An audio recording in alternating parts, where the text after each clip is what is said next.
And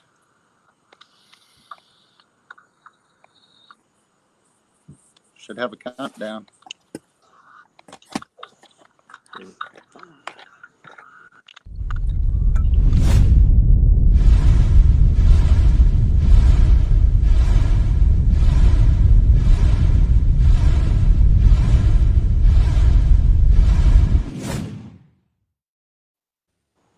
All right, guys, I think we're live.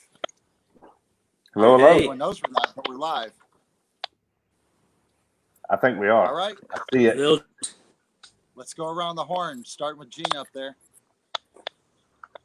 What's up? Hey, guys. Gene Skillen down in Jacksonville. Good to be here. Am I next? Keith talk. Yeah. Hey, you go ahead, Mike. It's Big Mike, McDonough, Georgia. Glad to be here. It's been a long time, fellas. Good to see y'all. Yeah, it has. And Keith Todd, hunting bear in the cab of my truck right now. Oh, That's why I'm you, sir, have won if you're hunting bear from the cab of your truck. Yeah. Yeah. I'm missing out on Yeah, that. we are. Wow. Come on up. It's just a short trip. You got that instant heat What? and instant AC. Just fire it up and turn it up, turn it down. That's Yeah. right. I love It was 83 here today. It was terrible. I love how he comes authentic with the door dings and everything. Right? Yeah, his own little sound Well, I had to effects. start the truck. The lights went out. Oh, man. We could do that as the next show. Name the vehicle by the ding of the key in the ignition. Right. We can do that for sure. What's that sound? And the killer is my partner in crime here just went into the bar and got wings. So now I'm Nice. smelling wings. There you go. So Debater I guess the SCA. first question, Debater SCA. I think we might lose that one, but we'll see. Well, I don't We might know. have our There's own a debate. lot of people Alabama? lining up, though. I mean, signing on with us for sure. Yeah, no doubt. Alex Goot, Now. man, I want to know when he's coming back from Canada, because I know they can't get back right now. But man, we miss him down here on Fierce. He was fun. There's some good guys out there. Those Canadians are hard on the liver, but they're hilarious. Sandy Brown, she's going to Oklahoma. Her and Nice. Tim getting all them points. She's got to stay. We'll talk about her in a little bit. Yes. Someone wanted to say hi to Dave. Say hi, Dave. Hi, Dave. There you go. All right. Alex, there we go. Rolf. What's up, Rolf? All right. Rolf, hey, is Rolf in Florida or is Rolf in Pennsylvania right now? You know, last I saw him, he was sitting in Maryland. the swimming pool. Yeah. Time check. Yeah. Oh, Maryland, not Pennsylvania. Yes. We can do that. All right. Well, Keith, let's, that's got to be you with the motorcycle in the background. No, it is. Was that Yogi? Yogi No. just got on his scooter and drove away. Oh, yeah, it's my noise. Sorry. Yeah. All right.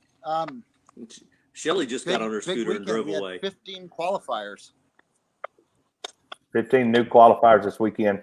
You know, these events are coming fast and furious, though, since the COVID opening up a little bit. They're everywhere. Yeah, they're moving. We had events last weekend. A lot of hand downs, some first time winners. So it was a real nice mix. I got to put them all on the computer this morning, and I can't wait. We're going to have an awesome championship. The different variety of people that are coming and the backgrounds, and you know, there's chili guys, there's steak guys, there's barbecue guys. It's going to be interesting. It's going to be a hell of a cook-off. Yeah. Rolf is actually in Florida right now, headed home tomorrow. Is he? Good. Yeah. All right. I sure wish Timmy could do this part. That would have been awesome. All right. Well, let's jump into some things. We had a score. What is the highest score ever scored in an SCA event? And Rolf So actually perfect. held this for a couple of days. Perfect score is 244.5, right? 254.5. 254.5. 254.5. So 254.5. I've seen some 254.1, I think, or 3. What was Jim Haskett down in Florida that time, Gene? He was, I think, at the time we thought second or third. Yeah, he was either high 253s or just into 254. I can't remember a whole lot touching 254. Yeah, that's tough. Ralph 253 is even comment. pretty tall. Well, let me tell you, Ken ran an event in Lakewood, Minnesota. I can't read it. I'm outside. It may be Lakeville. It was for a hockey team, youth hockey group. Lakeville, First Minnesota. place, yes. First place was a 254.4. There you go. It's The a guy's good name is cook. Mark Siemens. I met him in Omaha. He got a couple calls in Omaha as well, but 254.4, 0.1 away from the That's record. impressive. So, I That think is we'll see a 254.5 in the next year. I just think we got great cooks. We've got We will. judges that will reward a good cook, and I think we'll see one at some point. Yeah, and I think we also got promoters that are knowing, that are learning the quality of steaks means a lot to us as cooks. So they're bringing us better Absolutely. meat. They're not just trying to cheapen out so that they make a few more dollars. They're spending that extra little bit to get good stuff. Yep. No, Well, that's impressive. Congratulations to him. That's Yeah, good job, Mark. yeah, way to go. I can't see this run sheet because I've got the other one up. I've got Okay. it. So we did have another one that we had a Justin West about a month ago in Electra won a double. He swept them. Yeah. Won stake A and B. It happened again this week out in Vegas. Wow. Jerry Aguilar won both of them, stake A and stake B. That's big. That is big. And the funny thing is, if you look at doubles on the same day and you look at the top 10, it's super hard to get a call in both stake A and B, much less to get first in A and B. And we've had some people this year. I think who was it? Cheryl Williams or somebody in Alabama that got top 3 Friday night, and then both times on Saturday over, I want to say in Huntsville or one of the North Alabama events. But it's just so hard to get a top 10 call. Period. To do it twice in one day is even more impressive, and to get first in 2 stakes, you hit every mark that day. I got to give them all the props. They had to. That's a big score. Just wanted to congratulate Jerry with the sweep and Mark with his big score. Well, he's going to hold that until the perfect score comes out. So that's nobody can top it. Top the best ever. Absolutely. So have you guys ever heard? Because I'm not out in the judge area like you guys are, or the cook area. I'm more in the judge area. Have you heard that the cooks think we stack the steaks to show doneness? Have you heard that out there? I've not heard it. I only see it maybe when people post on some pages that they'll set 2 on top of each other just for a picture, just to show, and maybe that's where it gets picked up at. But from the cook side, at least, I don't know that I've ever heard anybody ask me that question. Are you talking about cutting it in the middle and then stacking the back up on the front? Is that what you're talking about? When I first started, I heard some of that. Just because that's the way people show them on the turn-in box pages and all the, when somebody's trying to get an idea. But I've not heard it recently, though. Okay. Yeah, I've taught the last 2 classes I taught. One of the students was a cooker, and he said, "No, we think you guys stack them in here." I said, "Well, we don't. I mean, just in case you're wondering, we do not stack the steaks. Once we cut the steaks, and we don't cut them until we need them. Once we cut them, we just slide them to opposite sides of the box so the cooks can see the doneness of the steak in the center." So if you're wondering about that hopefully that'll solve that question. Now, Jimmy Parsons and Chuck Edwards they jumped on that thread and had a blast, and hopefully everyone understood what they're doing. They were playing around, but they were showing steaks stacked and one stacked sideways, and I don't even know where they got the pictures, but I was impressed, guys. Good job. So they had fun with it, which was awesome. But Brett, you mentioned something I think that it's important. You talked about when they're cut, they're separated and moved left and right to the sides of the box. And I've been taught, and I've heard other people who are judges that cut say this, that they try to separate it to the side that benefits the cook. You know, it's not Correct. that it always goes left or it always goes right. It benefits the cook whichever way they need to separate it. And so that makes me feel good. Yeah. I definitely, when I'm a cutter, and I was trained by Brett on the cutting table, but I was taught then to, you know, if you're going to slide it to the right, and there's a big fat line on that, you know, a big fat cap there at that end, but the other side looks great, just slide it to the left instead, so that the judges, you know, you do what airs on the side of the cook more than, you know, one set rule. So I don't ever take them the same way. I look at each steak individually and try to present it best to the judges for the cook. Yeah. And you just put up a comment a minute ago, Brett, too. It's one that I kind of agree with, which is if cook would take a judge's class and at least judge a couple. Taking the class is good, but if you go in and judge, you know, 3, 4, 5 contests, you get a real good flavor for maybe some things that you stress too much about, some things that maybe you haven't thought about that you probably should pay a little closer attention to, and it really is very insightful. The feedback on the last 2 classes was good. I had a lot of cookers in these classes, but the feedback was good, and they're going to they want to judge a couple before they go back to cooking, and just to kind of see the, you know, what's actually comes through the turn-in window there. Well, I think it's helped, and Gene can probably expand on this a little more. I know it's helped me being behind the scenes a little bit and seeing that side, but Gene's become prime as a cook, as a judge just this year. And so, you know, tell us, Gene, what you think, how's it helped you? Because obviously you were a good cook before, but we jokingly talk about you being hung out in that 8th and 9th spot for a while, and then you started judging, and now you're hanging out in that top 5 pretty regular. So has it helped you that much?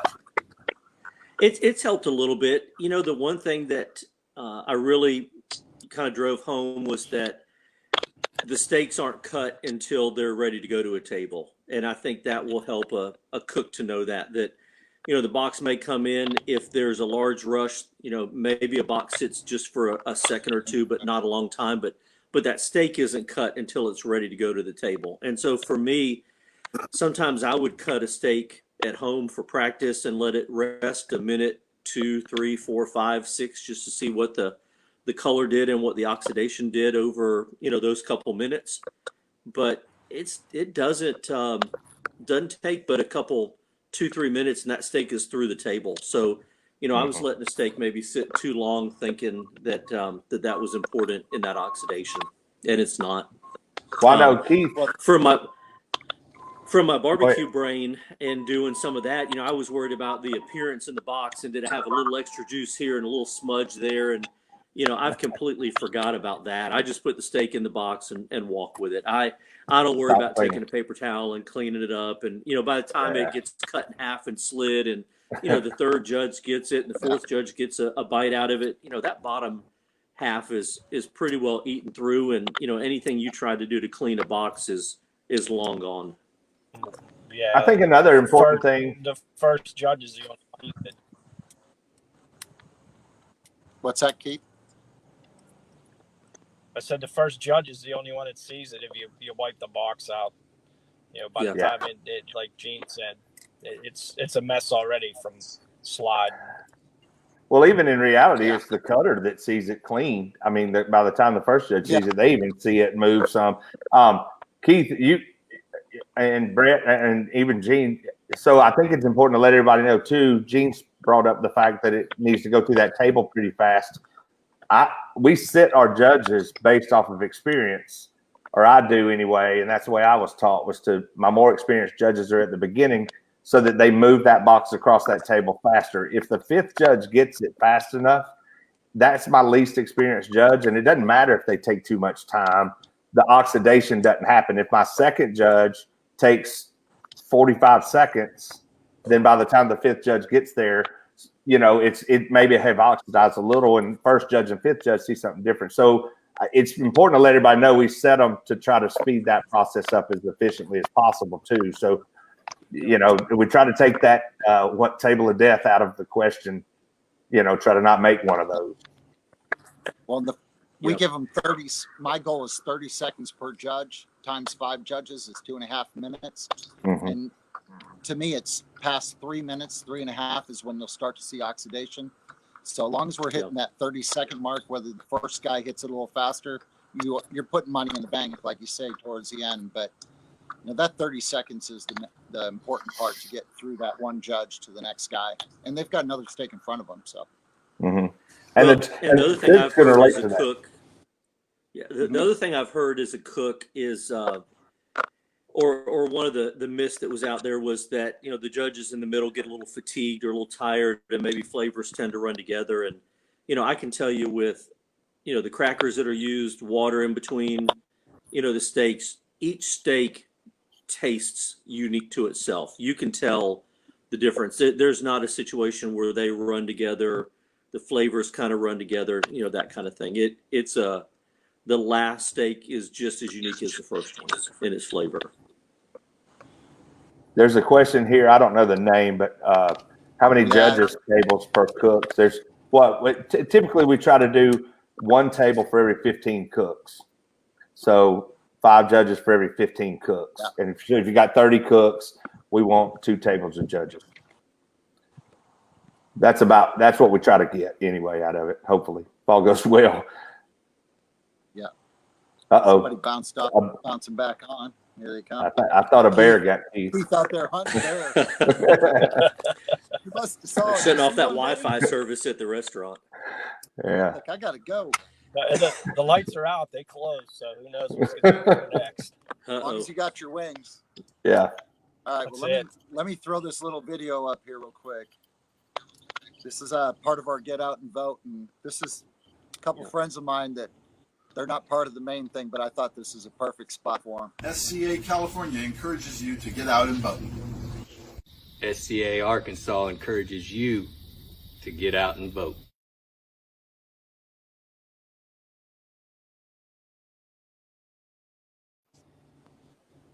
Our friend Joe Wilson. Our friend Joe Wilson. So I couldn't hear that on my end. Could you hear it on my end? There's 5 judges at the table. I'll get that comment off of there well, let us know if you could hear that. I can hear it. He put a lot of work into that thing. How many judges would cover that? Are there crackers salted or unsalted? We try to use oyster crackers instead of saltines. The saltines are twice as salty as an oyster cracker is. So we try to use oyster crackers. And then judges can just pop one in their mouth rather than take it, handle a big cracker. So let's see. Any chance of 6 judges? What is the question?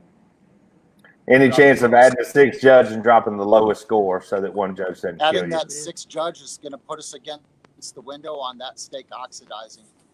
Mm-hmm. We have went back even with 5 judges and said, what if we just eliminated the lowest score? And we did that. And it really didn't change your top ones. It may rearrange the bottom 6, but your winners were always the winners.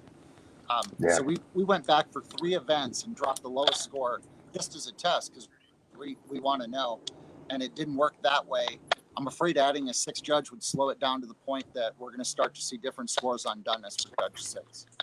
I would say that if you add a 6th judge, you've got to add 3, 4, 5 more judges per event too. Yeah, that too. Yeah, if you've got 3 or 4 tables of it's a good question. 3 or 4 tables. It is a good question, and it's something that it's an option, but it's been tried, and I would feel like that 6 judges scores after that extra time probably would be the most common one dropped anyway, just because it would be oxidized differently by the time it got to them. So, it could be that case too. So, a kids points chase. We thought about a kids points chase at once. We just didn't have enough kids cooking, and we'd love to see more of the kids out there. If you've got them, bring them out. I mean, most of these are $20, and they give you the meat, and to that 4-year-old, to that 9-year-old, 12-year-old, whatever it may be, coming up there and getting that ribbon in front of that big group of people would mean the world to them. So bring them out. We'd love to have them out here, and if we can get some more kids coming out, there's no reason not to do a kids chase. I think it'd be fun. just one more thing you got to keep up with, Brett. Yeah, what I have. What's that? What did we have in mind, Brett? 8? I think we had 8 kids. Yeah, cooking you had in 8 mind. years. You had a good one. Yeah, you had a good one. What was his question? Oh, yep. We'll be there. I'm flying up to teach a class in Knoxville, so hold on. Could be a fun ride. All right, so we're good on that. Where are we at on questions and other stuff? Can I hit something on the judging once real quick? I mean, yes, I see it. I'm sure, Mike, you see it, and Gene, you probably noticed it even when you were in there. If you have 3 or 4 tables running, usually they're pretty consecutive. That no one table's eating like 4 or 5 more steaks than any other table. I mean, we're not counting them. It goes to the table that's ready first to get the steaks. So it even seems pretty consistent to how we stagger them judges, that they keep up with everything. Well, and you can see that if you look at the little sheets that we fill out for box 1 goes to table A, box 2, table B. If you go back and look at that, even if you've got 3 tables, it'll typically run ABC, ABC, ABC all the way down. Just because that's just how it kind of runs. It's rare though that you go double up on one table before going back to the first one. The only time is if a judge is running really slow on the end, judge 5, and you need to get that steak judged hot and fresh. Mm-hmm. Yeah. I've seen a table passed over before, but like Mike said, even it doesn't affect maybe one steak. It's usually late in the game. Passed over. Yeah. It's usually late in the game if you have to double one up, just because one table just happens to be moving a titch faster through the whole process. By the end, they may be 1 ahead or something, but it's rare. And it's not that much. It's not 3. I don't think it's ever 3 or 4 more to one table than another. No. I've heard a lot of units of time, but I don't know that I've heard a titch. Yeah, titch it's something that we say here in Georgia. A sconch, it's like I've heard a titch. It's like a scotch, yeah, similar. Yeah, very similar to a scotch. All right. Well, I don't think we really have time to sweep through all the results, or maybe we can hit those a little bit at the end. Hey, did you want to talk about that whole hog event? I know that was on the list coming up in there's a big one. I mean, that's a big weekend. I just heard today the Oklahoma Steak Championships that weekend. So anyone that's finished in the top 10 in Oklahoma gets to come to an event in Tulsa area there that they're hosting, and it's a great event. So we've got that one, a big one there, and then there's another big one. Mark is hosting Mark Lambert in Byhalia, Mississippi, and they're going to do steak and whole hog. So this is a wild card.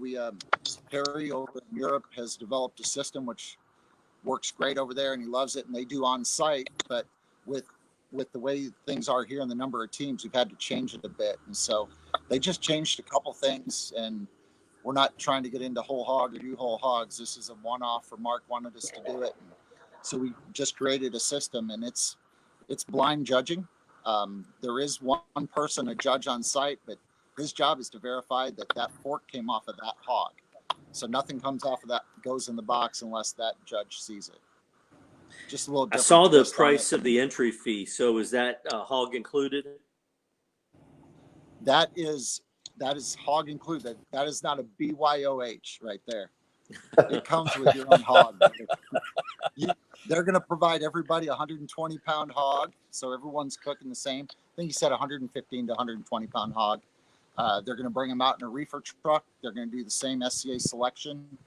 I'm sure nowadays they'll just reach in the bag and hand you a piece of paper. That'll have your number on it. That'll be your number. You line up, and you'll get your hog. I Wow. think you actually put it in the truck, grab your hog, and get out of there. And that's $2,000 to win the hog, isn't it? You know, Brett doesn't know. He's not sure. Oh, Ask I the think I promoter. saw it today. I think I saw it today, and it's a lot of money for the hog part. But it ought to be. I It's a think lot it of is. work for the hog. Justin West. That's there pretty he cool. is. So is that going to be part of the ancillary points chase? Since is it technically an ancillary? I guess it's technically an ancillary, yeah. So it's part of the points chase. Oh, don't tell Tanya and John Pendray that. I'm sorry, John Pendry. I'm sorry. Tanya will be wanting to go out there and cook a whole hog. All right. They'll That's probably an be in Folkestone. $800 entry for them.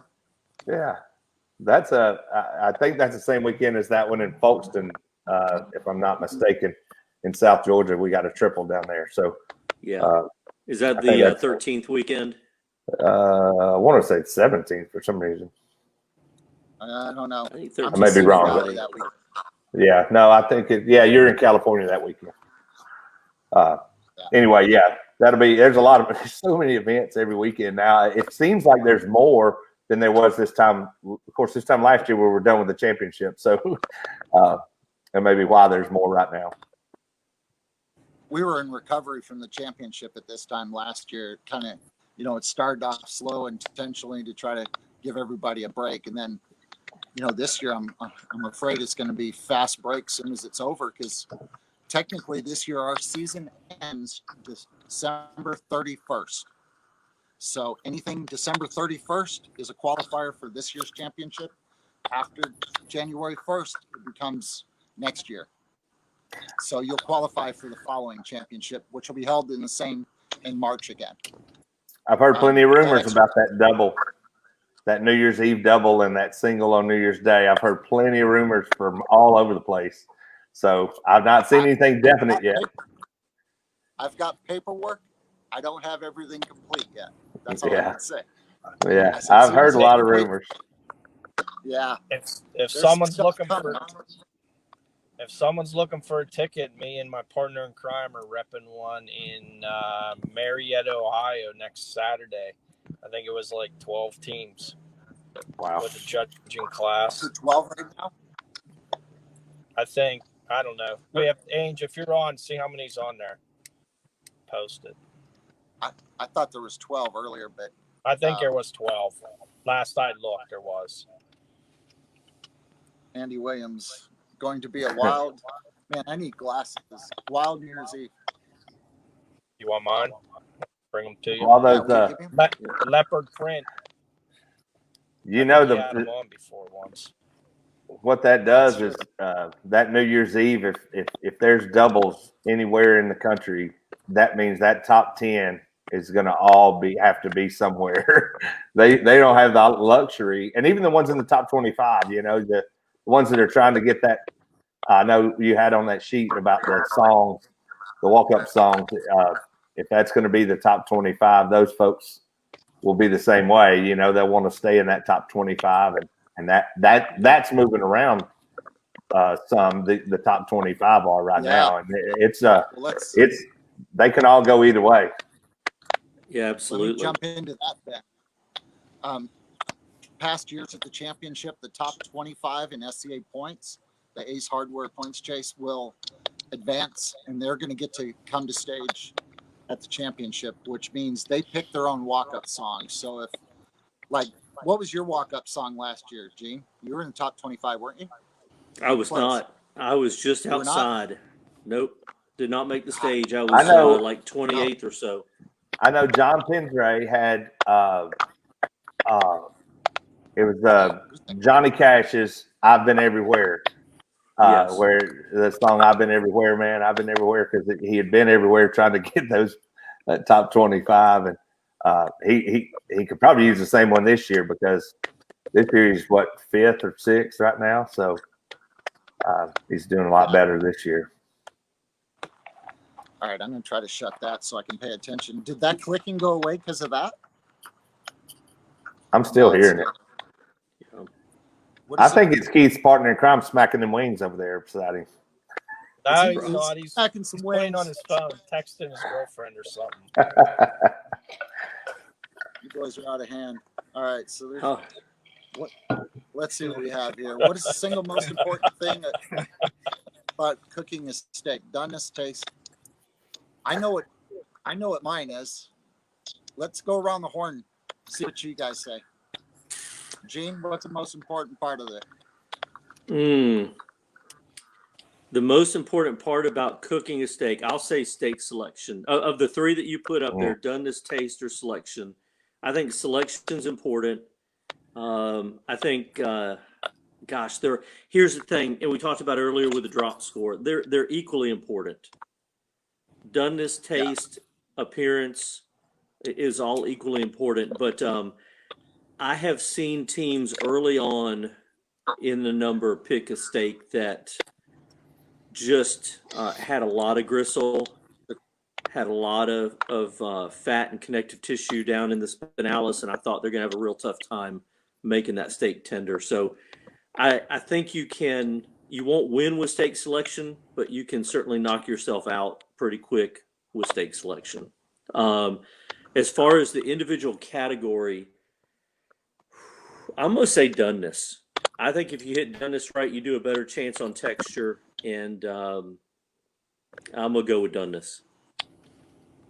The only reason I'm going to disagree with you on steak selection, Gene, is because you were there when Randy McKnight took the ugliest steak on the table 2 days in a row and made and got a walk both days out of it.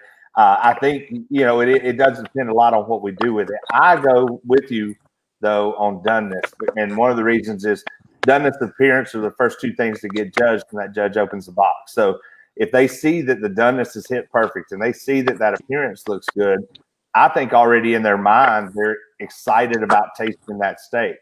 If they open up that box and that steak is way overcooked or doesn't look pretty to them, I think then they're not as excited about eating it. And I think that affects your taste scores at that point. So I would say probably doneness would do you the most. I agree with whoever that is that said the most important thing is to have fun. That's key to the whole thing. But yeah, we all as cooks and competitors have in our minds what we think will help us. But I think that what's helped me the most is to not worry about it as much and just go out there and have a good time, because typically kids and first timers do well. And I think it's because they just don't overthink it. Keith, what do you think? Taste.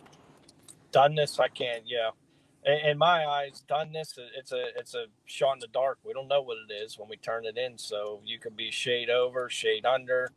Mine's taste. I mean, if I can nail the taste, I'm happy with it. It's out of my hands, so that's what I try for. How do you tell? Do you lick the bottom of it before you turn it in? Do you lick the bottom, make sure your taste is good on that one? Or man, you can't take away the secrets from my cooking class there, Mike. I mean, that's one of the things I teach. Gene's like, you're not supposed to tell people that. No, that's a secret, trade secret. I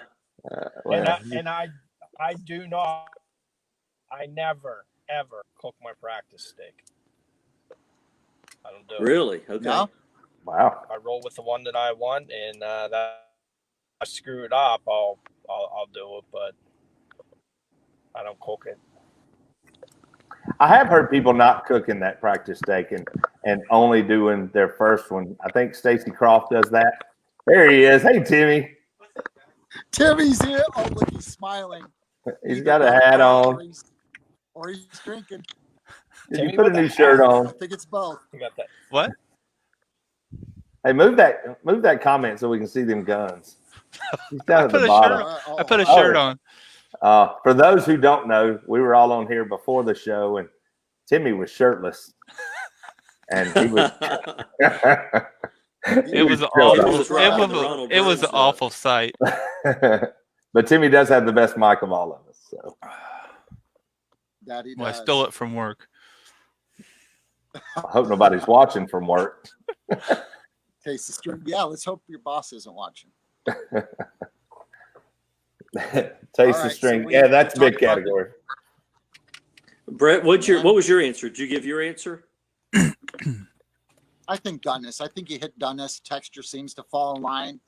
And somebody said a comment up there was, "Don't judge a book by its cover," and you can get surprised. They can miss that, and even when you get down to the end, overall impressions, your impression of that steak, they could have missed doneness, but you just love that steak. It was cooked the way you liked it. Yeah. You hit them up above for doneness, but where it's overall, you like that steak. It tasted great. It was your doneness. They could get a little higher score down there. Sometimes I see that happen. It happen a lot. Usually, I'm glad you brought up overall impression, because I think what I hear the most is people wondering how they get such and such scores all the way across, but then overall impressions a little lower or whatever. It's not an average of your other scores. It's its own category by itself. So, like you said, you could love that steak but have missed doneness, and that judge loved that steak and still give you a really good score on overall impression. You know, even though your doneness may have been an 8, you could still get a 9 or a 10 in overall impression. So I'm glad you brought it up, because I think a lot of people are misconstrued with that. The way and Mike, you brought up a good point. I've told a couple teams this, where they say, I saw a 49 on doneness, I saw a 49 on texture, I saw a 48 on overall impression. And that could be 2 different judges giving a 9 for each of those categories. And then both of those judges giving a 9 for overall. So I could absolutely see a 49 turn into a 48, depending on how impactful that was. Yeah. If any judge gives you a 9 on their card, they're more than likely going to give you a 9 on overall. And they could give you 10, 10, 10.9, and a 9. They're probably going to give you a 9 on the last one, because they didn't consider everything perfect. It was perfect. You would have got a 10 on the end. So if you missed a point across the board, I can see a 47 and then getting a 45 overall, because that's 5 9s. Right. If they all happen to hit on a different thing, then it works out. But the only one I disagree with you on that a little bit, Brett, is possibly, like you mentioned, doneness. If doneness was just a touch under, but it tasted well, it chewed well, had a good flavor, maybe doneness could be a touch under. I've seen some scores where maybe, and it has happened for me, I missed doneness, got maybe a 46, 47 on that score, but then, 49 or so on overall. Some scores where maybe, and it has happened. Which somebody's listening, which is 1 point either way. So yeah, it makes sense too. All right, Mr. Skillen, did you not? Did you use a cast iron the other week? Well, you said I did not. Skillen. Yeah, I did not. He did not. I was kind of That's open right. about it. I used the back of grill grates. I did the pan sear, but I used the back of grill grates. I'm still there you go, Brad. Still a Brad Barrett fan, still a grill grate fan. Yeah. Did you walked with that too? Did you not? I've walked twice with it. So I've cooked a pan sear 4 times, and I've gotten the first time I cooked was kind of misleading, because it was in Brooksville, and I ended up with a mid 245 score and was in the 30s, because the scores were just off the hook high. I think top 15 were all above 250. Wow. But did like a mid 30s next weekend, 13th, day after 2nd, and then last Saturday won with it. There it is. It can be done. So yeah, there's no doubt. You're still using Brad's products, Yeah. I like Brad. And I know grill grates a lot. Yep. So I've also heard from others who we were standing around at a cook's meeting one time, and some new cook was asking me, and I said, well, I don't think you can get there without grill grates. And somebody turned around and looked at me as we were standing in line, and I won't bring up her name, but she looked at me kind of funny, and I said, have you walked without grill marks? And she was like, yeah. And she walks regularly, so it's not like it has to be done, and that's good. And Brett and them last year changed that for the judges class anyway, or judges training for us reps. Where we took those steak picture away that had the grill marks on it. And I think that contributes a little bit to it, where the judges in their training and before every judge, every cook, they don't see a steak that has grill marks on it. They see just a raw steak, and they have to judge one that looks appetizing to them and makes them want to eat it to judge appearance. So I think that helps a lot.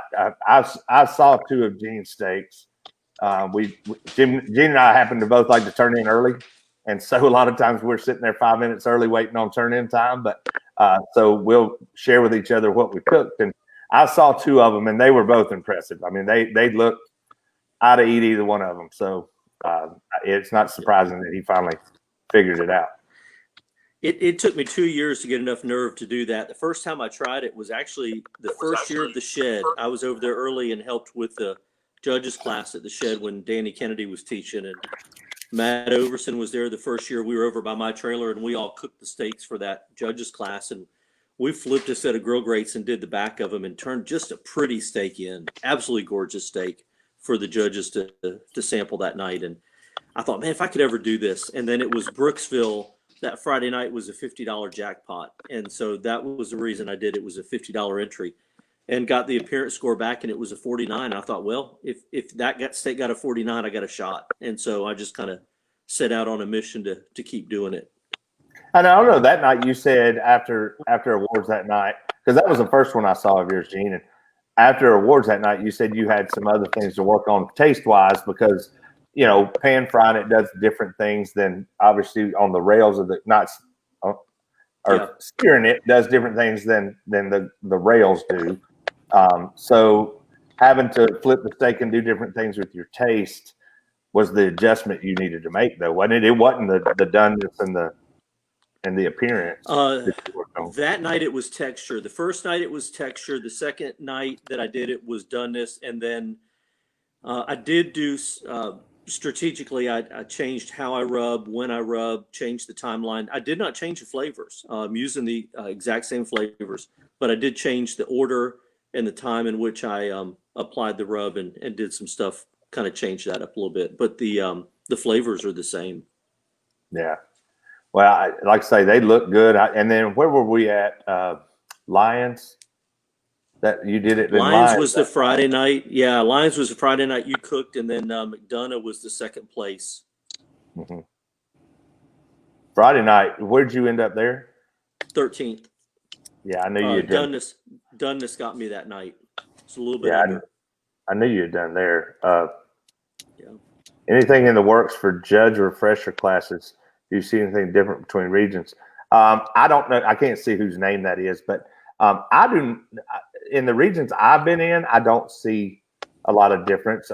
There probably is some. Brett's probably better to answer that one than I am, for sure. Do you see any differences between regions as far as judging goes, Brett? I don't see much difference. I travel. I'm the guy that usually does the long flights, starts new areas, and so I'll start an area and then I back out. But then when I come back, like I've been back to Keith's area, and the judging is just the same as when I was there. I mean, probably better. Keith's done a great job there, but I don't see a lot of scoring differences. Boss. And these guys travel a long ways now, so you're not seeing the same judges always at the same events. You see guys traveling to events. There's guys, usually it's a 6-hour range is kind of what I've heard from a lot of judges. Well, also this same person asked if there's anything in the works for a judge refresher class. I would say that we get that, for those who don't know, before every cook. As reps, we basically have a mini refresher course before every cook for the judges class. So, or the judges meeting. So to answer that, I would say, I don't know, Brett would have a better answer, but I would say that we do that before every cook anyway. Any judge can come to the judging class. They don't have to pay once they're a judge. They're set. So right. Yeah, if they see one in their area, by all means, they can come to it. Yeah, that's a good question. I don't know why I can't see who's asking the questions, because is it on this one or is it? I thought it was a group page. It didn't tell us, but anyway, sorry about that. I'm only seeing the people that are like my friends. I see their Yeah. names, but I don't see anybody else's. Jerry, man. Jerry Thought Buckin the just put in. French Jerry everybody. says he needs 912 refreshers.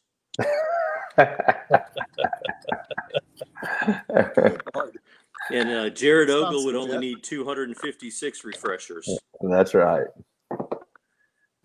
I got you. That's fun.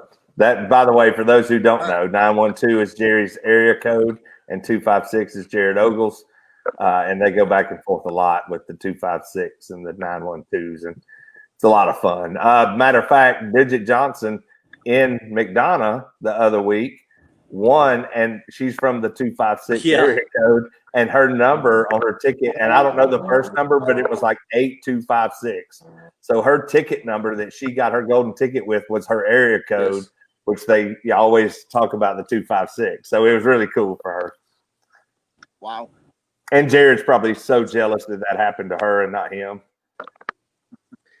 Look at Jared. I bet she's got that thing Yes, sir. framed up somewhere.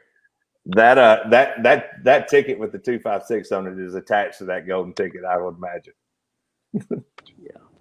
You know, Probably for here's sure. a funny thing, and I shared this. Some folks know this. I've got every ticket from every turn-in box that I've ever turned in. I kind of keep them. I got a Ziploc bag in my cabinet with my rubs in it. And when my wallet gets full of tickets, I take them out and put them in there. So I've got every ticket from every turn-in.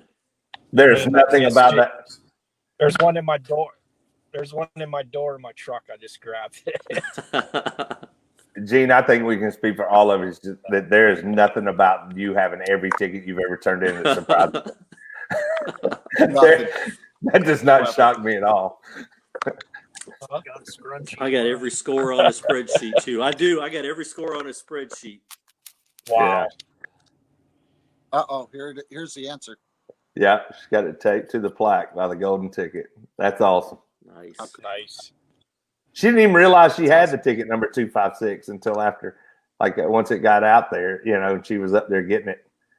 She didn't think about it ahead of time. So it was really a cool moment. Those were some really fun awards. I enjoyed that. I was the rep there. I really enjoyed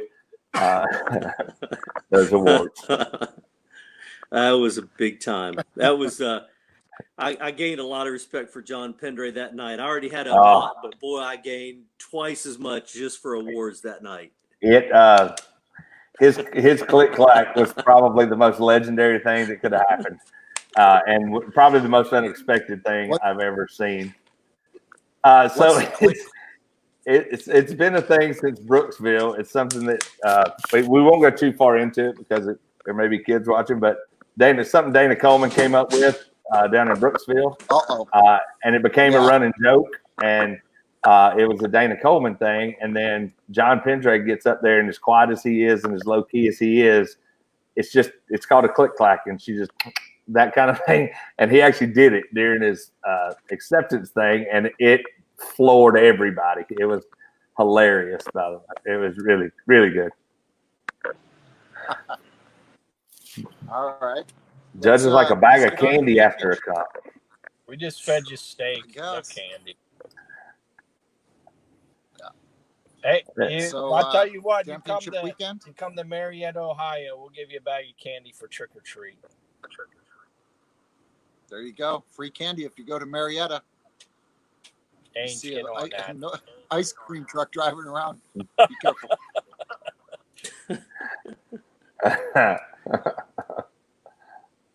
All right. So on the championship, March 12th through 14th. It's Friday, Saturday, and Sunday. We normally do Thursday night, which is the international party. With COVID, we don't think there's going to be many internationals, if any, this year, unfortunately. Some of them can travel, but you have to quarantine 14 days. And imagine any of us 5 here on the screen having to quarantine 14 days before going to an event. Just wouldn't happen. Yeah. And then they'd have to quarantine when they came back. So we're probably not going to have the international party. I've heard rumor the Japanese team still might be here. They may take an extended vacation and make it here. And then who knows, things might clear up after November here and might open up some things. So we'll just have to wait and see what happens. And As of right now, it's a Friday, Saturday, Sunday. If you're booking your places, there is an RV park right there at the place. It's run by the city of Fort Worth, and they are not very responsive right now during COVID. They've had to shut down so many things. The Fort Worth Stock Show and Rodeo, the same place we're having our World Championship, closed down for January. But they involve huge public parts, so we don't think that'll affect our event. But they are in the same location, and it's going to be a great event. We've got a little ways to qualify. What, 9 weeks? Something like that. 9.5 weeks. Right at it. Well, y'all are about to. Fort Worth is about to hold the National Finals Rodeo out there in Arlington and Fort Worth area. So absolutely. Hopefully they'll be 100% back up and running, city-wise by the time we get ready to get out there. They should be. And I saw some people today had trouble booking the hotel. They may have sold out of the second block of rooms that we have. So I'll have Ken. I put a note on there. I won't have Ken. I'll ask Ken if he'll get a hold of him, because he's been handling that. And if they won't open another block, we'll get another hotel that's just as close that we used last year. So we'll find that another hotel, one. I'll tell you. I mean, I stayed at that hotel last year, and it's really accessible to everything. It's really close. So if you can open it back up for more, I actually booked mine opening when you first put it out there, and I'm not qualified yet. So now I just have to do my part. I got my room. I got your room. Mine's at the Timmy P B&B right there. God. I see my room. Hey, I'm just going to put up if I don't get that room, I'm just going to put a blow up mattress in Timmy's foyer. There you go. You guys can drink Shiner in his foyer. It's living large. You better bring me some I'll Yingling. bring you Yingling. You have any Yinglings in here? Okay. Not in here, It's not in the truck right now. We'd have one for you right now. Are there any bricks or mortars that sell ThermalWorks products? Yes, there's a lot of them. A lot of the better barbecue stores carry them. Where's Frank at? He's from Alabama. I want to say Frank's out of Oklahoma. I'm not positive on that. Alabama. I could be wrong again. Won't be the last time tonight. Oh, Jared wants to stay. I'm telling you, we're going to put a slip and slide and some baby oil in that foyer. Timmy was supposed to come join me in Cumming, Georgia next month, and then ride with me out to Alabama to Glencoe, but he backed out. He said he had to go ahead, but I don't think he did. My wife has to work. Oh, it's easy to blame the wife. Oh, yeah, that's an easy out. Is that the Pleasure Dome back there, Timmy? Where are you? No. I want clean sheets when I roll into there, Timmy. His wife's going to be out of town, so there probably won't be. Yeah. All right. Well, you boys will probably get the slip and slide if you make it over there. Hampton Inn has a full bar. Somebody's thinking about us anyway. All right. The RV thing. The Hampton Inn has a the full city of bar. Fort Worth handles it.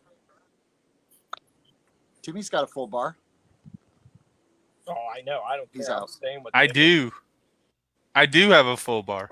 Frank Davis is out of Arkansas, and somebody said Lancaster Barbecue Supply, maybe. I don't know if they're in the same Lancaster's city. in Pennsylvania, unfortunately. Yeah, that's in PA. Unless they're shipping. So somewhere in knows Arkansas. a place. Yeah, somebody help us there. Depending on where at in Arkansas, Frank. They're not on your. They're not on the site, are they, Brett? No, I don't know.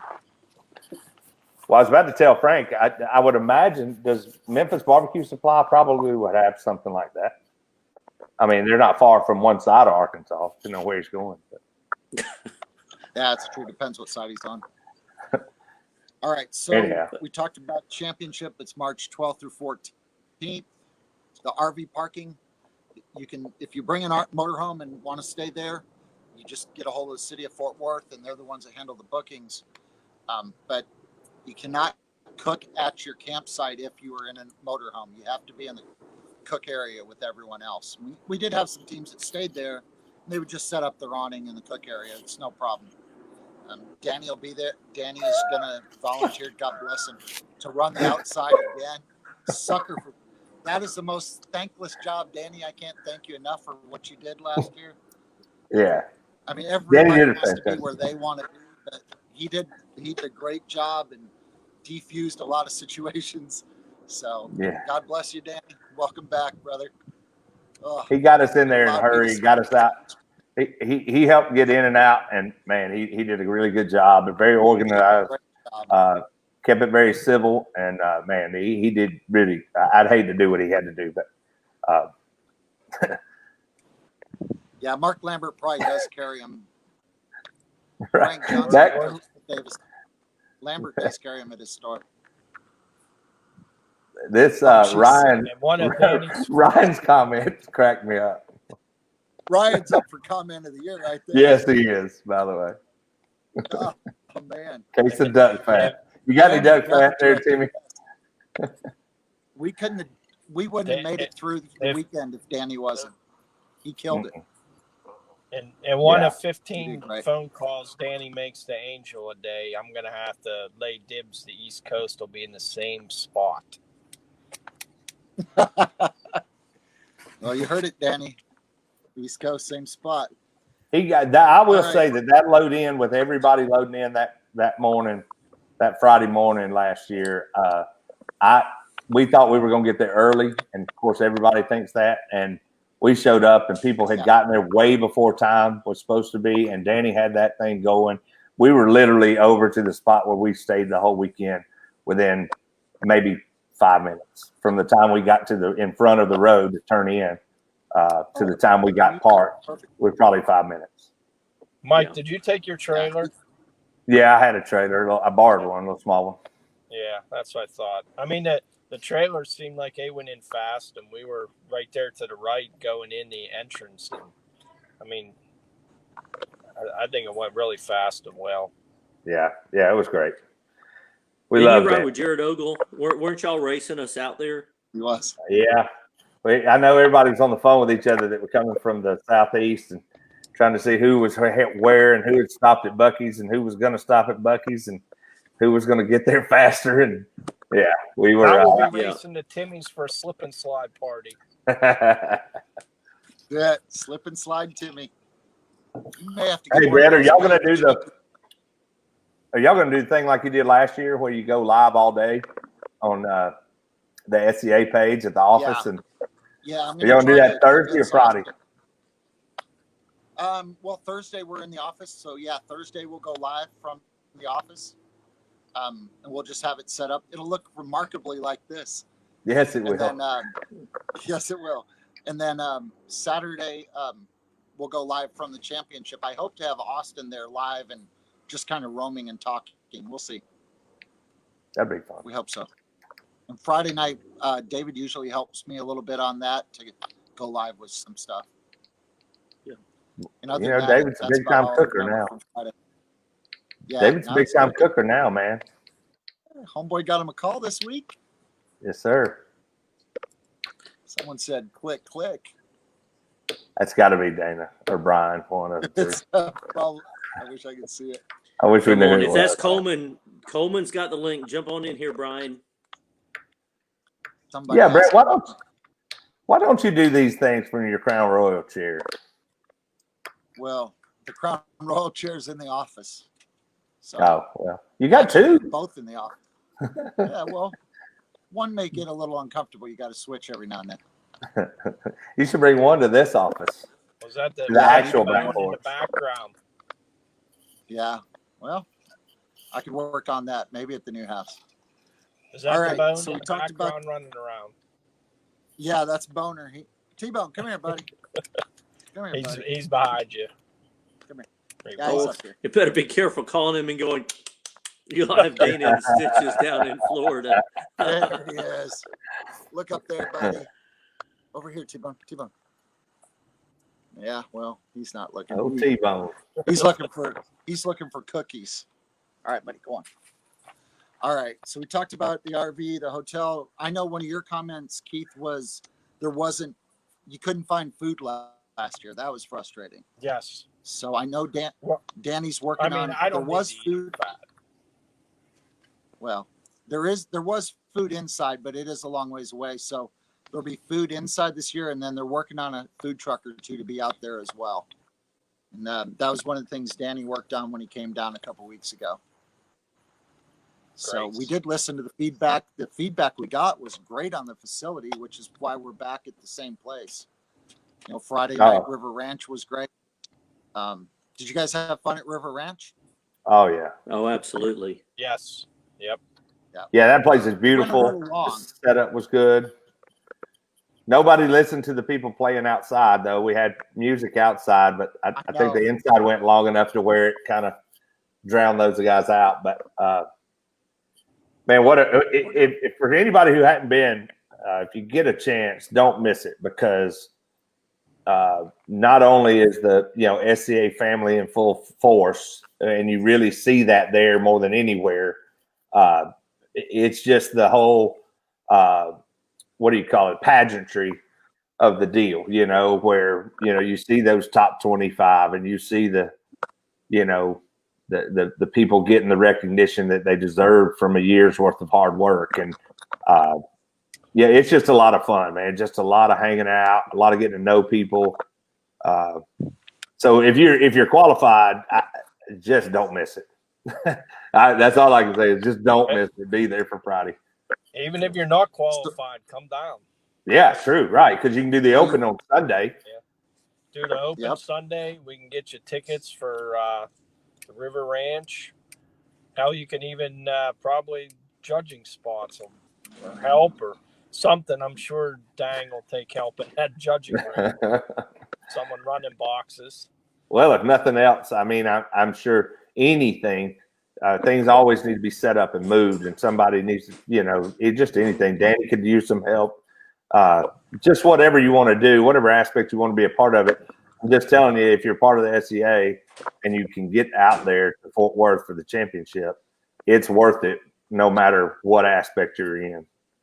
It's a fun time, great time. Yeah, I sent you guys that. Go ahead, Brett.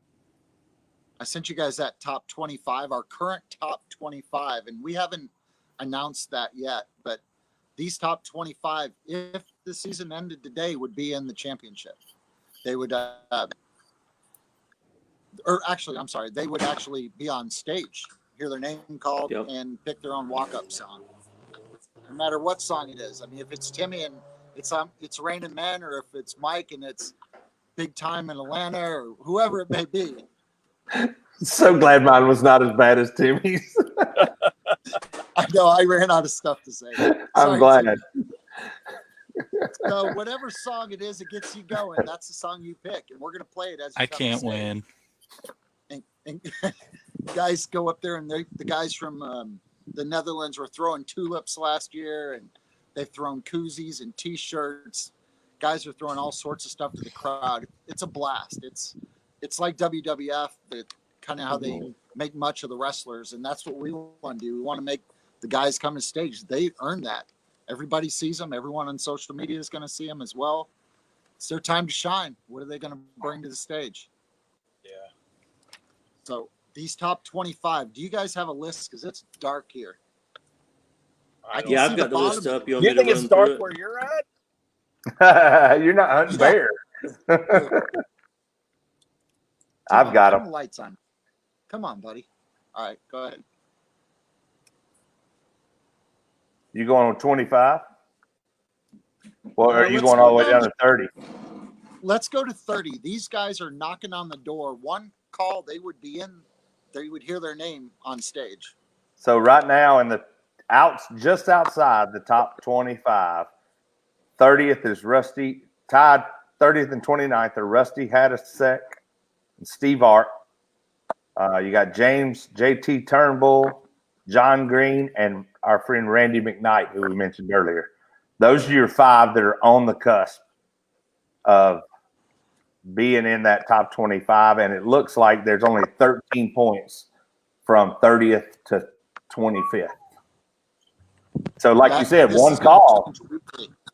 Yeah, one call, and you're in the top It'll change 25. every week. That's tight. All right. Our friend So 25th. Rolf Garrett. Our friend Rolf Garrett is in 25th. Then you got Scott Tell me Lindley. where We got they're our from Maryland. Rolf is from Maryland. Scott Lindley from Iowa. Our friend Brian Coleman from Florida. John Frerick from Texas. Marty Plute from Illinois, and Marissa Overson from Missouri are the top 20 to 25 spots. And again, there's only 15 points from 25th to 20th. So, they're tight too. Now, just honorable mention, Marissa's husband, Matt Overson, or sister, is that husband, sister? What are they? Sister. So her brother sister. last year was our points champion. So Right. that's kind of cool that she's running up there and earning a bunch of points. From 19th to 15th, let's see, we got Mark Johnson from South Dakota, Matt Overson, brother, John Lindsay from Arkansas, John Walter Lindsay, his son, and then Amy Buchan from Georgia. Okay. That's the top 15 or 15th to 20th. And again, you're looking at, 15 points.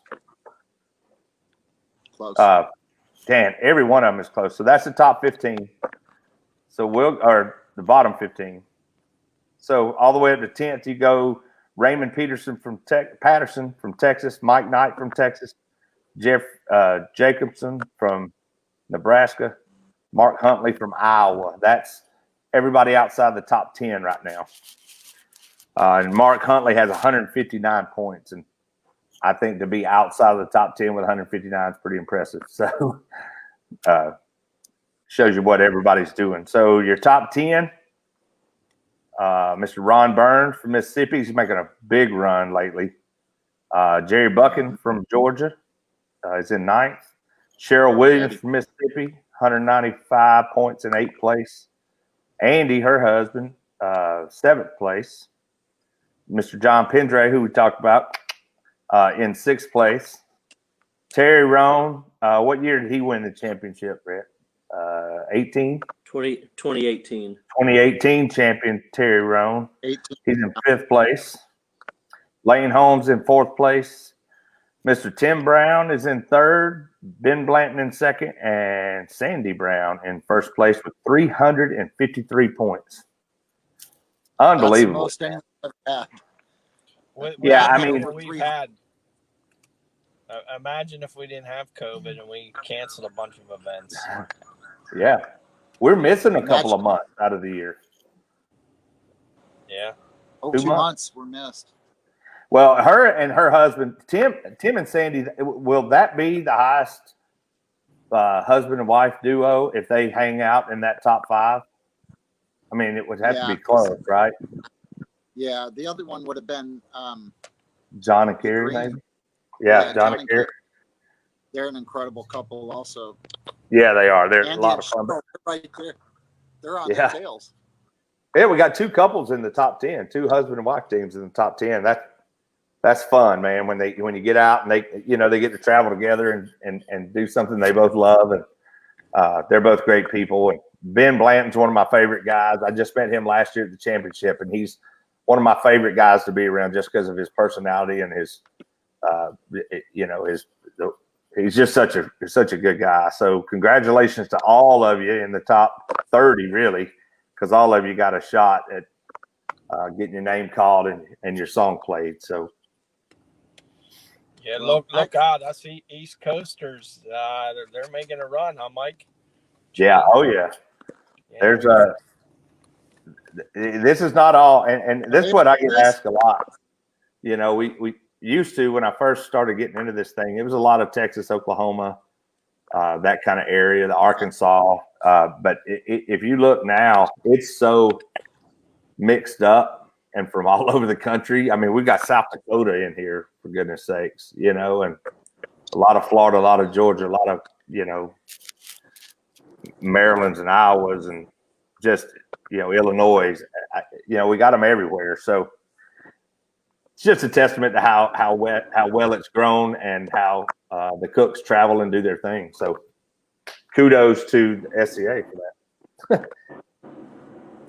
Sorry, we got a dive bomber going by here, evidently. Except when your wife wins and you have to ride John, 5 hours with her. Oh, yeah, Andy. Andy. That happens, doesn't it, brother? Dang it. That's funny. Yeah. Yes, Andy. Midwest cooks are representing for sure. John says miles and miles of windows. Yeah, and we got to give, even though we didn't do that list right now, but Tanya is leading the points in the ancillary again this year, so he's in the top 5. Or 6th anyway in the stake points, and then she's leading the ancillary points. So they're putting in their miles for sure. Yeah, the buckets are as easy as you get. We know Amy and Jerry. We know they are very East Coast. They are way over there. I said Georgia and Florida. I didn't leave him out. He's playing his own song. I wish we knew who that was. That might be Angel. Is that Angel? I bet it is. Keith, does she have 7 points? She might. I don't know. Maybe. All right. She'll probably say if it's her. All right. So we got a lot of great cooks that are coming. That top 25 is going to make the stage, but we also do year-end awards. We're tricking those up a little bit this year we don't know everybody now. It used to be easy. Oh, the wingman of the year, you would see that guy every week, and now it's gotten big. And so there's events that we never see. I mean, there's events that I'll talk to the promoter, and then I see the paperwork at the end that a rep runs. So we're going to do some different awards this year. And I think the Pendrays are leading the most windows purchased, but that's not one of the categories. Oh, if anybody needs a glass sponsor, right? Yeah, they do. They do, man. So we're gonna do some new awards. I think we're gonna bring the judges in on some of the awards this year. They're just as important to the process and shouldn't be forgotten. These guys are traveling on their own dime 5 to 6 hours sometimes just to judge 15 bites of steak, 7.5 ounces of steak. Yeah, that's a long ways for a small steak. We appreciate them for sure. I know on a reps end and the cooks. I mean, nothing worse than going in there and thinking, man, I hope I have enough judges. Yeah. So. And you're right, Keith. Coming from a cook side, and Gene's been on both sides, but there's nothing more important to the cooks than the judges because everything we're doing rides on them that day. And then as a rep, on the rep side, we stress out to the last minute to make sure that we can put qualified judges in the seats so that those cooks get judged, the way they deserve to be judged. And it just juggling all that, it's always nice. And I know you've got it, Keith, and Brett travels around so much that, people just come out to see him because he's Brett. They want to rub his hair. But for you and I, Keith, hey, everybody was saying that at mine. We're going to get to meet Brett. Yeah. To meet Brett. Well, I think that him up like he was king shit, Well, and that helps us because whatever we can do to get them out to our events, and you get to knowing those judges, and those judges come just because you're the rep, and they want to be there to help you. And we, David, I luckily inherited a lot of his, and I trained with him, so a lot of those reps come up and help me a lot, and they just come in and take over and just start doing things for you. And I even made mention the other day. I was like, I'm glad y'all are here because I would kind of forget half of this stuff. I would make it happen, but they just already have it done. And one of the things was stapling the envelopes, the tickets to the envelopes. Pam and Tim Guybeck have done it for me every competition. And so we get there to this last one, and Pam was like, do you got your tickets stapled? And I was like, Pam, I said, I appreciate everything you do so much that I have no idea how to do that because you've always done it for David. and you've always done it for me. I don't know how to do it. So yeah, if you can do it, that'd be great. So, we get spoiled a little bit by some of these judges that come out and help us so much. But man, what would we do without them? As a cook or a rep, for sure. Well, I ran that event in Omaha, and our third turn in, we had a tie for first and a tie for second. Well, a tie between first and second and third and fourth. And the top three came from different tables. Wow. So we ran 3 tables. The judges, that's great judging. They did a spectacular job, and that's a credit to Troy and to Steve that run that area. I was just there to help out. And when I looked at the numbers, I was like, these boys are doing well up here. So I'm glad you brought up ties, because in Brooksville the other weekend, we had on Friday night, we had second and third tied all the way across the board, even all the tiebreakers. Fourth and fifth also tied all the way across the board, every tiebreaker. So just so we know that it's handled the same way across the country, from what we gather, and correct me if I'm wrong, is we total the prize money gets totaled, split equally, and then we flip a coin for who gets second, who gets third for the actual extra point. That's the only way we've done it. They'll flip a coin. Well, what happens is you put the money together. They divide that money by 2. If it happens to be first place, then they both get an invitation to the World Championship, because they both technically tied for first. They would get one. If it's not first place, that doesn't take place. But in your case, second and third, they split the money, and then they figure out who gets a trophy. Usually the promoter will say, hey, I'll order you another one if there's a tie. We had Alan Newton tied for a belt buckle one time, and I've never heard Alan ask for anything. But Alan was like, oh, man, I like that belt buckle. And the promoter was like, got Alan a belt buckle. So the promoters usually will help if there is a tie for first like that. But they split the money, and then the points, if they tied, they both get second place or third place points, whatever it was. I think it was second. Yeah, second, third, and then third, and then fourth and fifth. Yeah. Brett had a promoter that tied for he had a promoter that had a tie for fourth and fifth. Fourth place was a 26-inch saw blade, and fifth place was a 7 1/4-inch saw blade.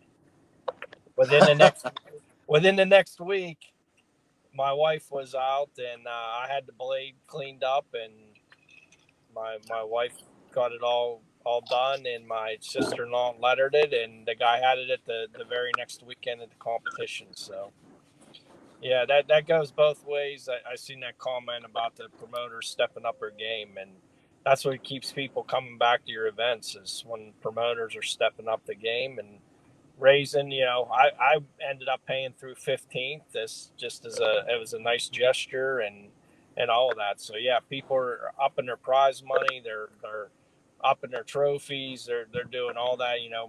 Most all events I think now are paying through 10th at least. So yeah. Well, I know when a promoter comes to me, I always tell them, look, you need to give everybody down to 10th something. We want something to go home with. It's not necessarily about the money, but if it's $25, but if we got something, just a medallion to hang around our neck, or whatever, anything that we can take home, that the stakes and the location are really what we go out for every time as cooks. And if we got crappy steaks, or if we've got the payouts themselves, or they're nice, but a $25 10th place doesn't really. That's nice, but that plaque or that whatever that says 10th place, I can hang on my wall from then on. Yeah, Mike, I'll tell you what. I'll make a deal with you. Come to PA next year to my event, and if you win, I'll run down to the Ace Hardware that my wife has, and I will get a chain, and we will get it. My middle son weld the chain to the blade, and you will have your big medallion to hang around your neck. The blade is great. No, the blade, I love the blade. I just like the cool trophies. Like, I don't really. It doesn't matter what it is. We had one over the summer that was little tiny little American flag blocks. They were about this big from 4th to 10th. And when we walked into the Cooks meeting, I said, man, that's I want one of those trophies. And it's nothing. It didn't cost a ton, I wouldn't imagine. But the cool factor was there. It was a military appreciation event. Yeah. And you get a flag. And it doesn't have to be anything special. The one in Duluth, the rail station, the train station, they give you 4th to 10th place gets a railroad spike that they literally paint white and put a little plaque on it that tells you what place you got. And it's just a little unique trophies that are the coolest to me. And I think that means a lot to us. You know, there's one that has a belt, like the wrestling belt, right? And I've heard people talk about it. Get that one, you know, so people want to go after that. Is that Blaine? Yeah, John. Yeah. Gene's going to get the wrestling belt. But no, I would like to see that 30-inch saw blade hanging around your neck. I would wear it if I want it. I would look. It don't matter where it's wearing. I would wear it wherever. We're getting a question. Flavor Flav. Oh, Andy's question. So you want to tackle this, Brett? I figured you would pass by this. I think it's no. I don't. Have you ever seen me pass by questions? No. Well, so the more risque. Yeah, I know. Yeah, true. Everyone's thought on $5 to $10. Actually, I talked to Terry Rohn about this and Ben Blanton, and it was kind of one of their ideas, or actually probably a group of guys out there, but like that, yeah. Yeah, there you go, Mike.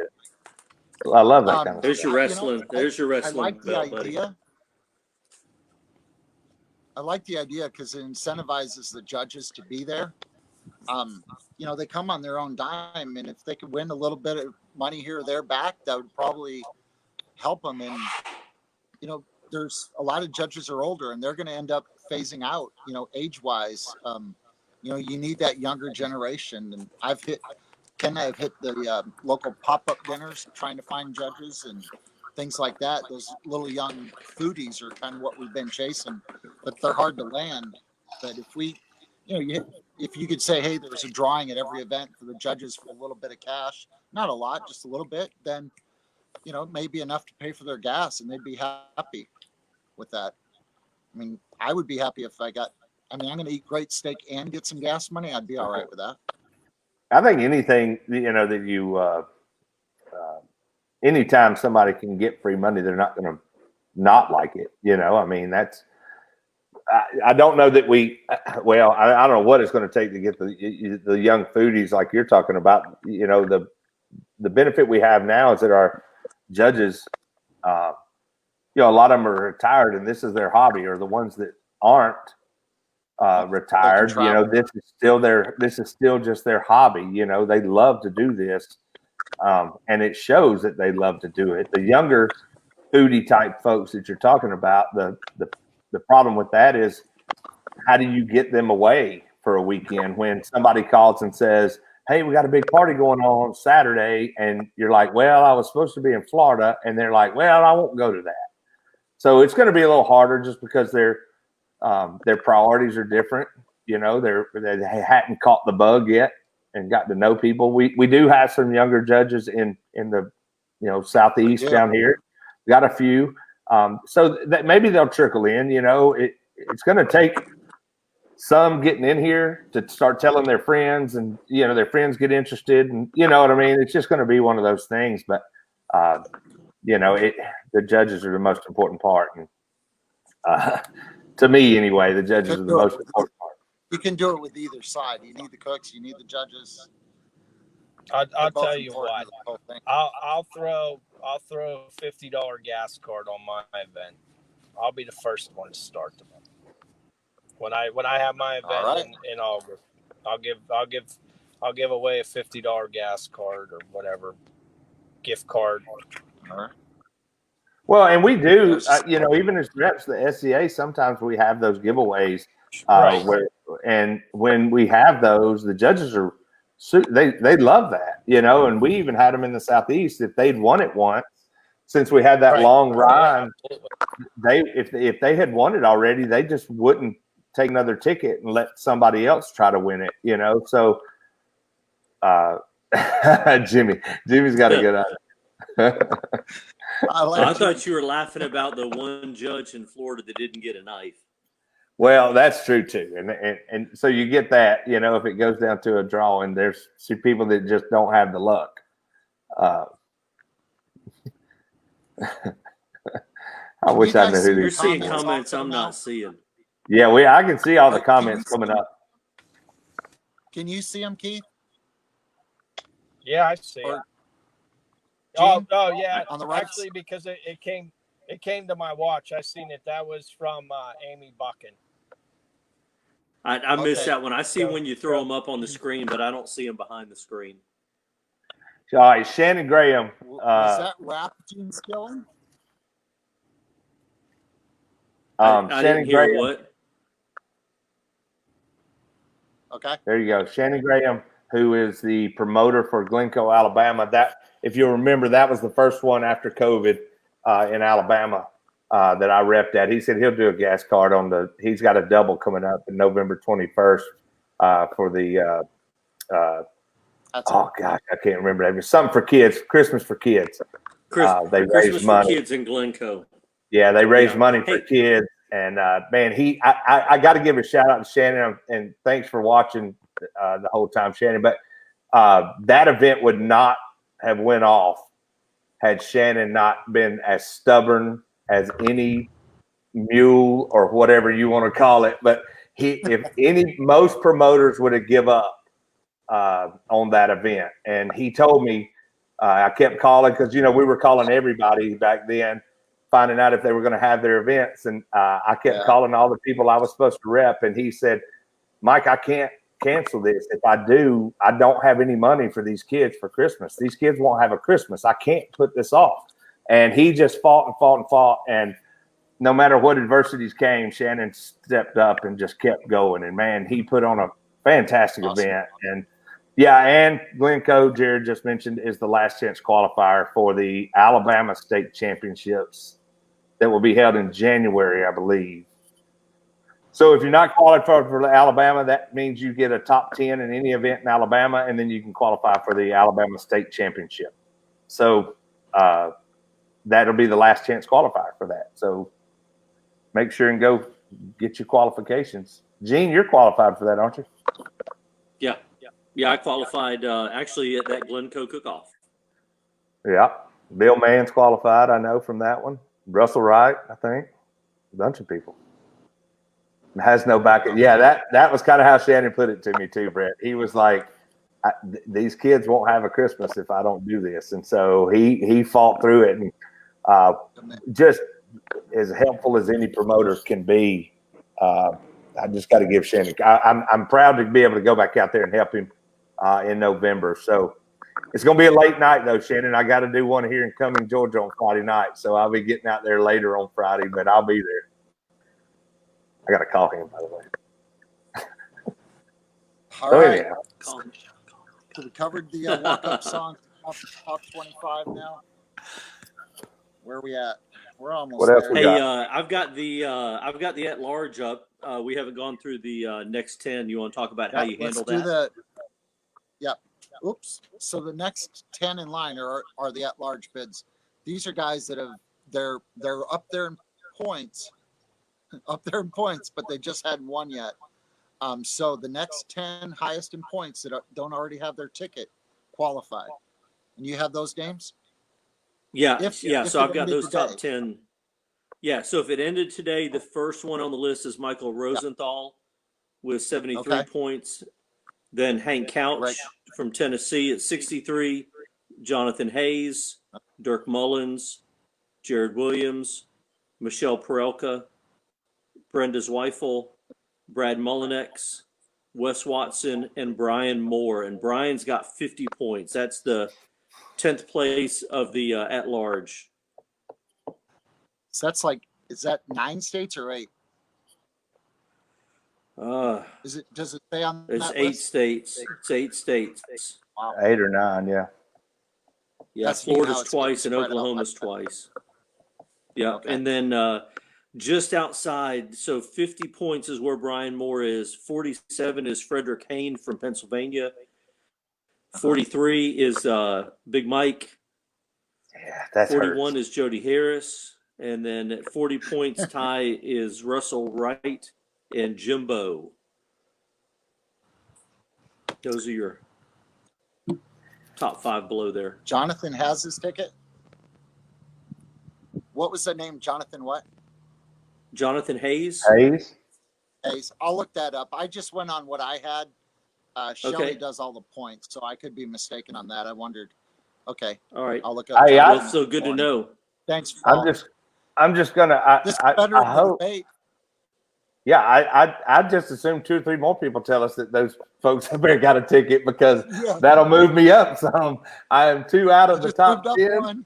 I just moved up 1. If I can move up 1 more, is all I need now to be guaranteed in. So, man, I was on this list last year, so this is my second year having to fool with these dadgum at-large bids, and all I got to do to fix it is just to win one of these dang things. But as we all know, they're not that easy to do. So last year I finished 3rd. I ran with Ronald Burns and Chris Lytle last year, right to the end. And this year I'm a little bit on the outside looking in, but I rep more this year, so I don't get to cook them all. But I'm gonna find a way in. I got a hotel booked. I got to find my way in there.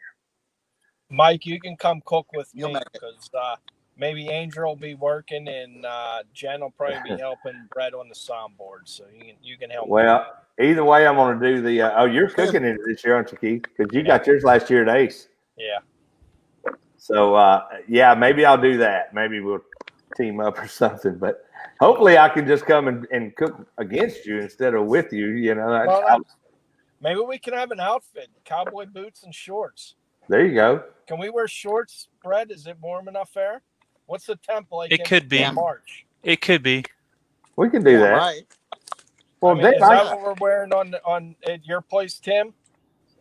Well, is Mike gonna wear his orthopedic socks up to his knees? Are they allowed on the slip and slide?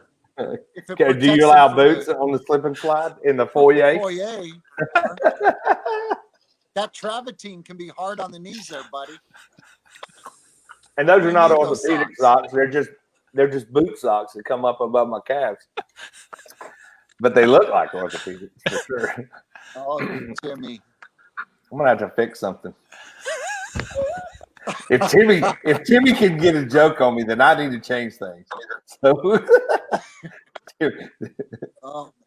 I shut the sheet down. I think we've covered most of that sheet, so we're good. Now we're just on BS time, I think, which is usually when gold happens. Did you guys see? I got beat up by the bar owner here for stealing his Wi-Fi so long. But did you guys see that someone? I seen it right before the screen went blank. That someone else made November 21st said about a gas card. Yeah, that was Shannon Graham. Okay. Mark Huntley's going to help you, Mike. Whatever. Hey, I need all the help I can get, Mark.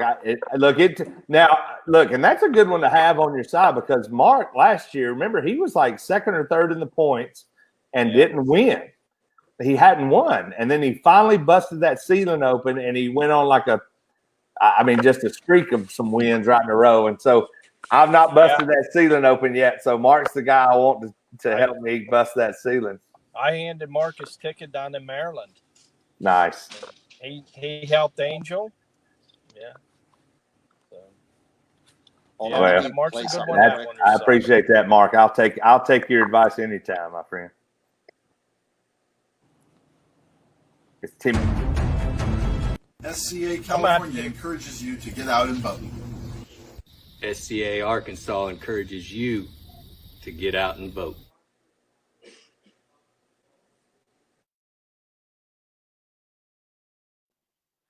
Man. Joe goes all in for us, Tony. Joe is all in. I had to put it out there twice because it's Joe. What? My co-pilot said he's getting all kind of text about the debate. Apparently, it's pretty hot and heavy.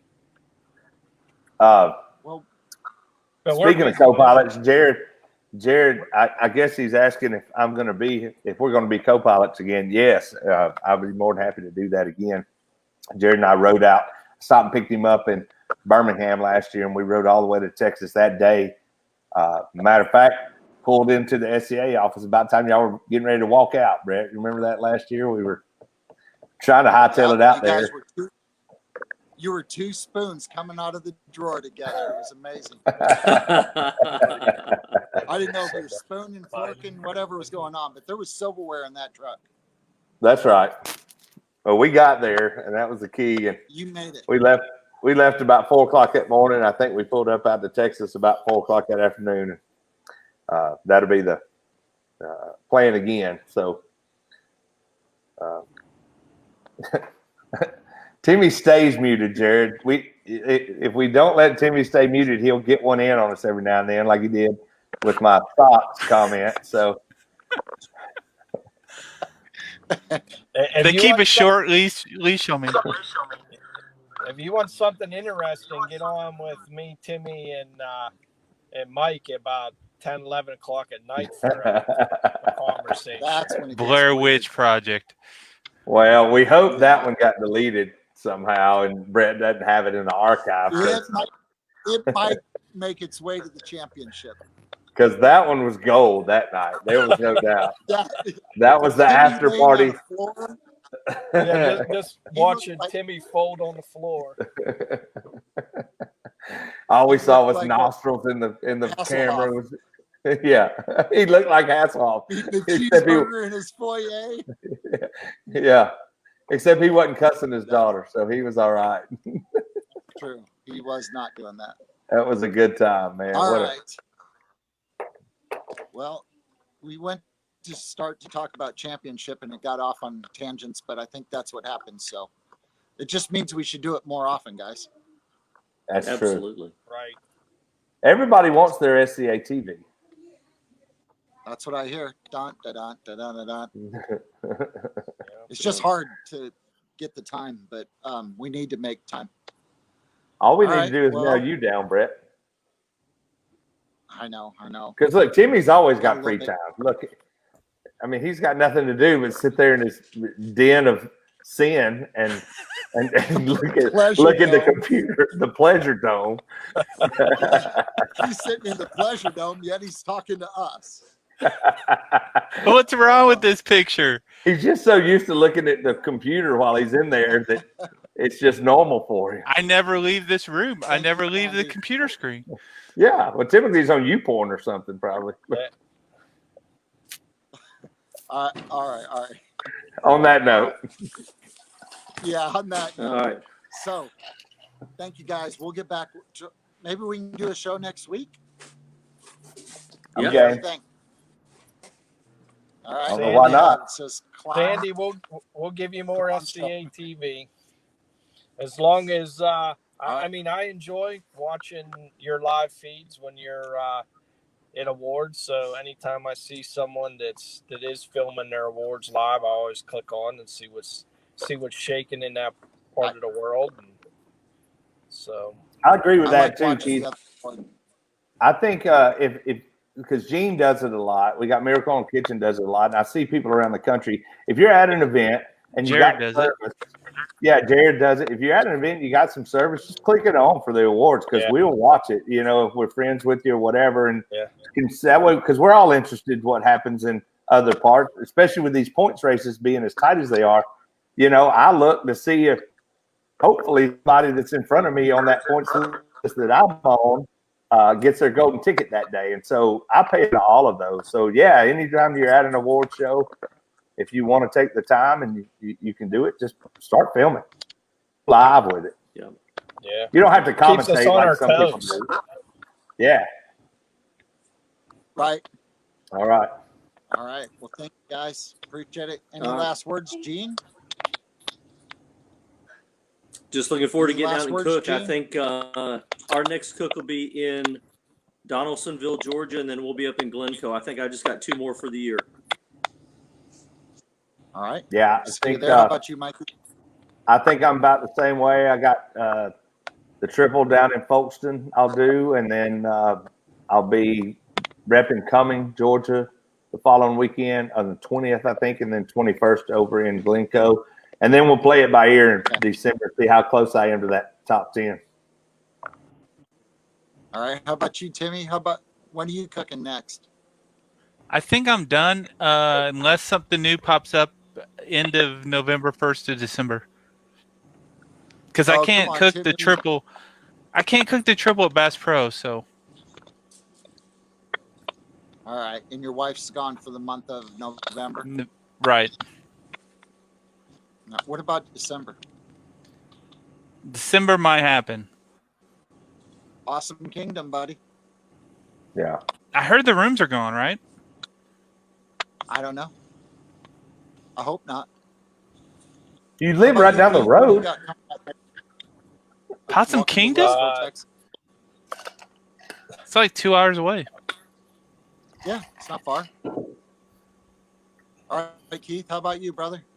October 31st, which is Halloween. Me and Angel are repping a double in Marietta, Ohio.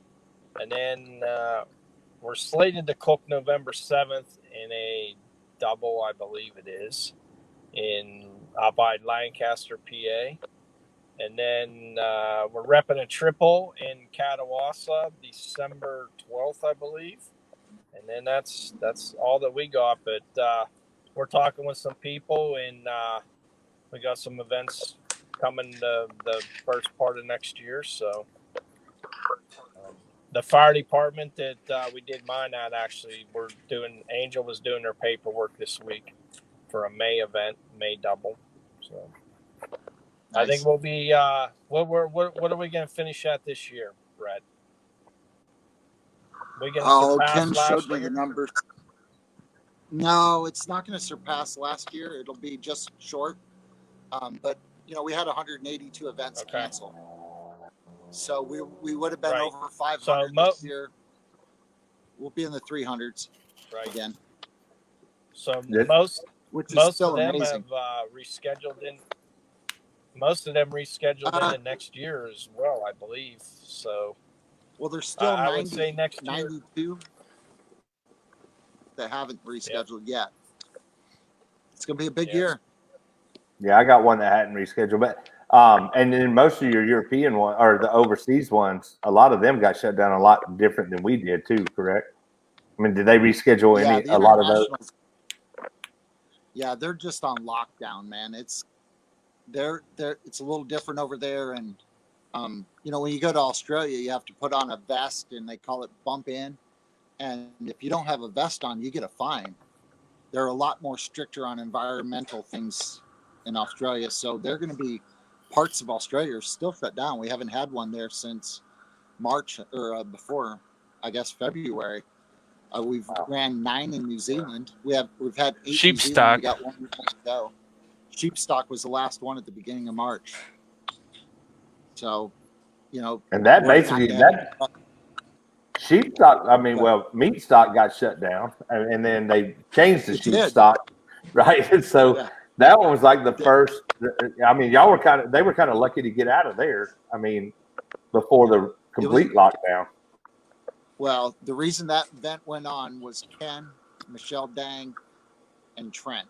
Trent's the guy on the ground over there, our rep in Australia, one of the lead reps over there, and Ken wasn't going to let that thing die. Jay was wanted to see the event happen as well, because we organized that with Jay long before, we booked that a long time ago, because our world champion, our points champion, got a trip there. So Jay wanted to see it happen. That's why that event happened. It was the four of those people made sure it happened, which is awesome. Yeah. And I guess that's one thing we did make. I would have to think.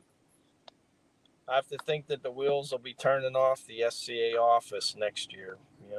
Everybody moving somewhere, reps moving places. I know we got Timmy's now over in Tim Manley's now doing a lot of stuff in the east, which I'm going to try to go west more and see if we can get Ohio built up. And so Angel got married. Hey, Mike, Angel would talk you into coming to Ohio so she could cook.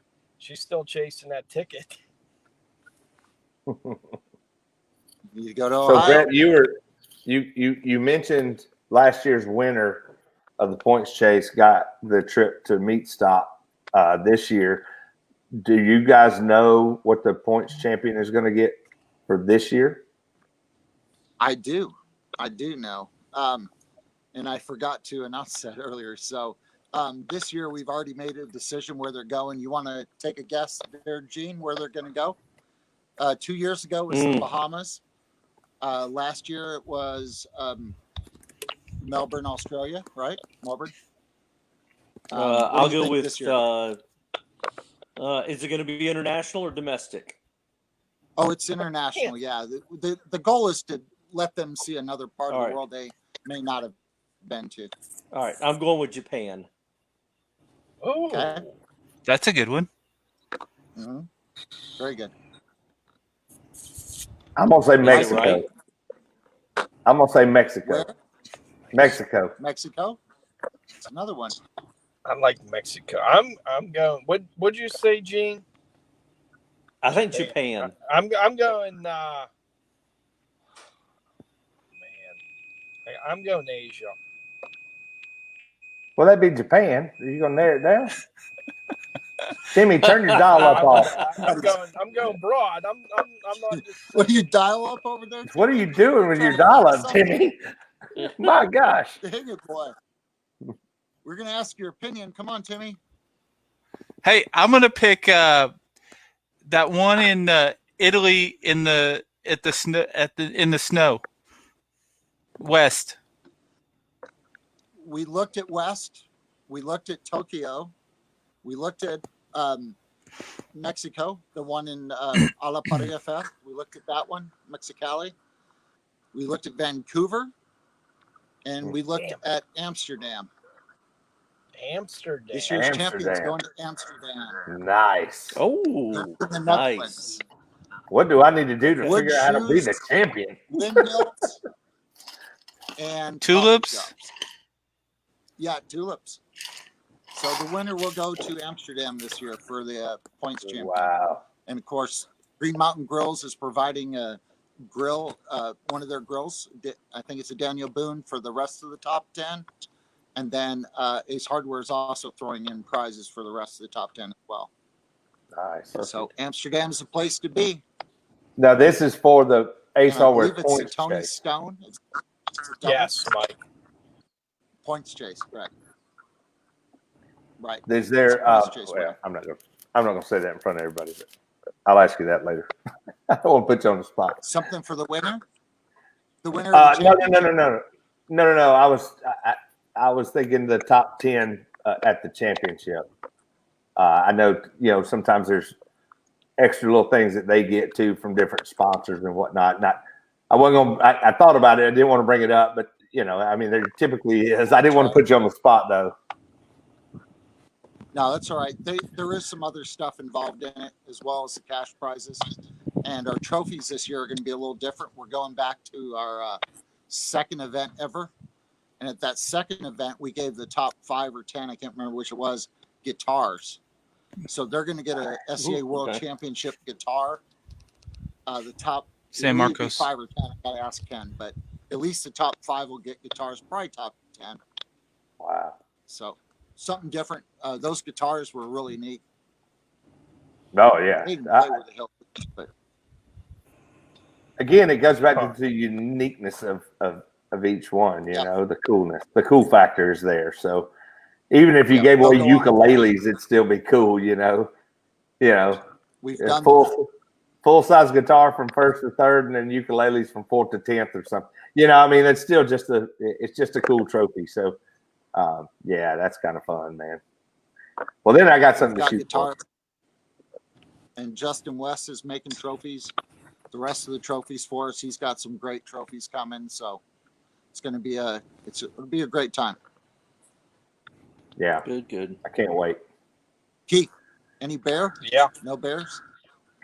Oh no, we're not hunting right now. We can only hunt in the daytime. We can't hunt at night. Oh, really? Yes. Well, I mean, Wouldn't it make it easier? You can, but they might get a little upset. You just get one of them big flashlights and put out there, and they'll stop right where you see them. That's right. We We were with some guys that got the new Pennsylvania record elk, so that was pretty cool. On what day was that? Yesterday. Yeah. No. Oh yeah, yesterday. I guess it was. Well, I didn't know Chicken Wing Boy could talk over there. Well, he's been quiet. He's been texting his harem of women. Oh, well. We I hate think to there you disturb go. that. All right, he's living right, I guess. That's what I need. I'm going to go try to take care of my one harem, my wife. Try to stay married here. So thank you guys for coming on tonight. Appreciate each of you guys coming on and everybody that watched. We'll catch up hopefully next week. Without Let's you do guys, this we thing wouldn't again. been on here this long if you weren't watching. That's All right. right. Sounds Same good. time, same place next week. I do see me. All right, done. All right. Perfect. Next Thursday, guys. We'll see you then. Thanks. All right. See Yeah. you guys. See. Let it end.